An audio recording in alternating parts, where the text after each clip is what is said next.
નમસ્કાર દર્શક મિત્રો, બ્રેકિંગ ન્યૂઝમાં આપનું હાર્દિક સ્વાગત છે. આપ જોઈ રહ્યા છો ગુજરાત ન્યૂઝ 24. તાલુકા અને જિલ્લા પંચાયતની બેઠકો માટે દાવેદાર ઉમેદવારોના સેન્સ લેવાયા. પાટણ જિલ્લાની 2 નગરપાલિકાઓ, 9 તાલુકા પંચાયતો અને 1 જિલ્લા પંચાયત માટે ચૂંટણીની સત્તાવાર રીતે જાહેરાત થઈ છે. ત્યારે પ્રદેશ ભાજપ નિરીક્ષકો દ્વારા આજે પ્રથમ દિવસે જિલ્લા ભાજપ કાર્યાલય ખાતે પાટણ, સરસ્વતી અને સિદ્ધપુર તાલુકા પંચાયત માટે તેમજ રાધનપુર ખાતે રાધનપુર, સાંતલપુર અને સમૂહ તાલુકા પંચાયતની ચૂંટણી લડવા ઈચ્છુક દાવેદારોની પસંદગી માટે સેન્સ લેવાની પ્રક્રિયા હાથ ધરવામાં આવી હતી. સેન્સ પ્રક્રિયા સ્થળે દાવેદારો અને તેમના ટેકેદારોનો ભારે ધસારો જોવા મળ્યો હતો. સ્થાનિક સ્વરાજ્યની ચૂંટણી અંતર્ગત આજે પ્રદેશ ભાજપ દ્વારા પ્રથમ દિવસે 2 સ્થળો રાધનપુર અને પાટણ ખાતે સેન્સ લેવાની પ્રક્રિયા હાથ ધરવામાં આવી હતી.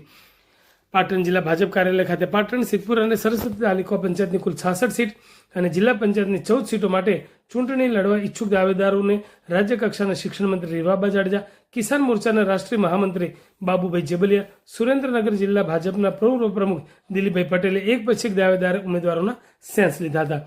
જ્યારે રાધનપુર એપીએમસી ખાતે રાધનપુર, સાંતલપુર અને સમી તાલુકાની 54 સીટો અને જિલ્લા પંચાયતની 10 સીટો માટે વિધાનસભાના નાયક દંડક જગદીશ મકવાણા, આશાબેન નકુમ અને હિતેન્દ્રભાઈ પટેલ એક પછી એક દાવેદાર ઉમેદવારોને સાંભળ્યા હતા.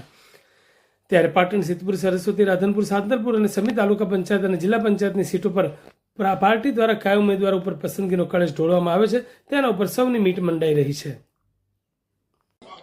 મારું નામ ભગવતી દેવેન્દ્રભાઈ રાયકા છે. હું રણુજ ગામથી આવી છું. હાલમાં હું રણુજમાં ઉપસરપંચ તરીકેની મારી ફરજ નિભાવું છું. હું ટીવાય બીકોમ સુધીનો મારો અભ્યાસ છે અને હાલમાં હું જિલ્લા પંચાયતમાં પાટણ જિલ્લામાં રણુજ સીટ ઉપરથી દાવેદારી માટે થઈને અહીંયા આવી છું.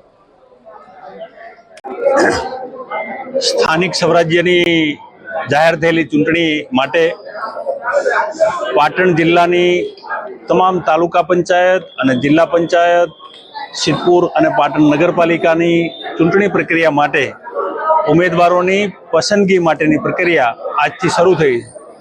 ગુજરાત પ્રદેશ ભાજપ દ્વારા કુલ 2 ટીમો, એક ટીમમાં 3 નિરીક્ષક એવી 2 ટીમો આજ સવારથી જ ઉમેદવારોને સાંભળવા માટે આજે પાટણ કમલમ ખાતે અને રાધનપુર વિધાનસભામાં ત્યાં રાધનપુર ખાતે સાંભળવાની પ્રક્રિયા આજે શરૂ થઈ છે.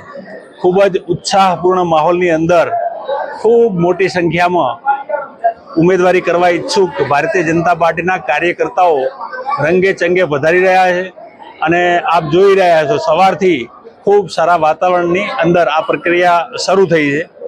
આજે પાટણ ખાતે કુલ જિલ્લા પંચાયતની 14 સીટો અને તાલુકા પંચાયતની 66 સીટો, એમાં સિદ્ધપુર તાલુકો, પાટણ તાલુકો અને સરસ્વતી તાલુકો ત્યાં સાંભળવા માટેની પ્રક્રિયા શરૂ થઈ છે. જેમાં નિરીક્ષક તરીકે શ્રી બાબુભાઈ જેબલિયા, જે રાષ્ટ્રીય કિસાન મોરચાના રાષ્ટ્રીય મહામંત્રી છે, સાથે ગુજરાત સરકારના મંત્રી શ્રીમતી રીવાબા જાડેજા એ પણ ઉપસ્થિત છે. સુરેન્દ્રનગર જિલ્લા ભારતીય જનતા પાર્ટીના પૂર્વ પ્રમુખ શ્રી દિલીપભાઈ પટેલ પણ અહીંયા ઉપસ્થિત છે. આ 3 જણ આજ સવારથી બધાને સાંભળી રહ્યા છે. રાધનપુરમાં જે પ્રક્રિયા ચાલુ છે તેમાં કુલ 10 જિલ્લા પંચાયત સીટ અને 54 તાલુકા પંચાયત સીટની અંદર આજે આ પ્રક્રિયા હાથ ધરાઈ છે. જેમાં પ્રદેશમાંથી સાંભળવા માટે શ્રી જગદીશભાઈ મકવાણા, વિધાનસભાના નાયબ દંડકશ્રી, અને આશાબેન નકુમ અને ડૉક્ટર હિતેન્દ્રભાઈ પટેલ, આ 3 જણની પેનલ ત્યાં બધા કાર્યકર્તાઓને સાંભળી રહી છે. પાર્ટીએ નક્કી કરેલા ફોર્મની અંદર બધી વિગતો સાથે સૌ ઉત્સાહપૂર્ણ વાતાવરણની અંદર પોતાની ઉમેદવારી રજૂ કરી રહ્યા છે.